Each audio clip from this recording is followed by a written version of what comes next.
Crime બ્રાન્ચે bogus sim card ઝડપી પાડ્યા છે। જુદા જુદા રાજ્યના એક્ટિવેટેડ બોગસ સિમ કાર્ડનો જથ્થો ઝડપાયો છે। પાટણના રાધનપુરમાંથી 1001 સિમ કાર્ડનો જથ્થો ઝડપાયો છે, જ્યારે રાધનપુરના વેપારી ભરત પરમાર અને પરમ કારિયા ઝડપાયા છે। ડમી સિમ કાર્ડથી ફરાર આરોપીઓને મદદ કરવાનો ખુલાસો સામે આવ્યો છે।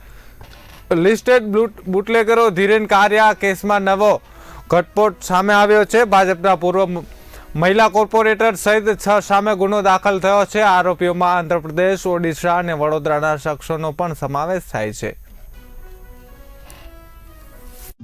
જૂનાગઢ શહેર ખાતે ઉચ્ચીટોકનો મુખ્ય આરોપી ધીરેન કારિયા, જેઓની તપાસ એલસીબી પીઆઈસી જે પટેલ નાઓ કરતા હોય, જે દરમિયાન ડમી સિમ કાર્ડની માહિતી જણાઈ આવેલ।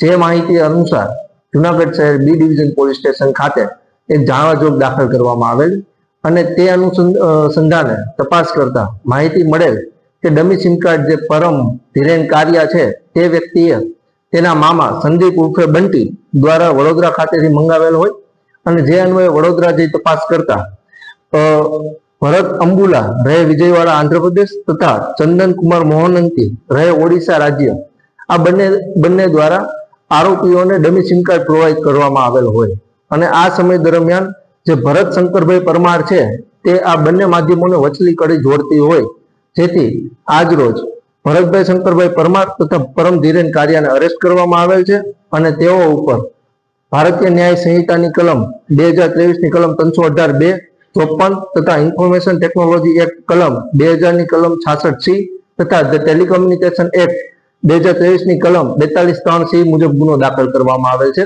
અને આ બનાવની વિગત મુજબ જે નિશા ધીરેન કારિયા એટલે કે ધીરેન કારિયાના પત્ની છે, તેઓ દ્વારા જે ધીરેન કારિયા જ્યારે નાસ્તો ફરતો હોય ત્યારે તેની સાથે સંપર્ક કરવા સારું અને અન્ય ગુનાહિત પ્રવૃત્તિઓ આચરવા સારું ધીરેન કારિયાને આ ડમી સિમ કાર્ડ પ્રોવાઈડ કરવામાં આવેલ હોય અને વોટ્સએપના માધ્યમથી તેઓ સતત સંપર્કમાં રહેલ હોય તેવી પ્રાથમિક તપાસમાં માહિતી ફલિત થઈ આવેલ છે।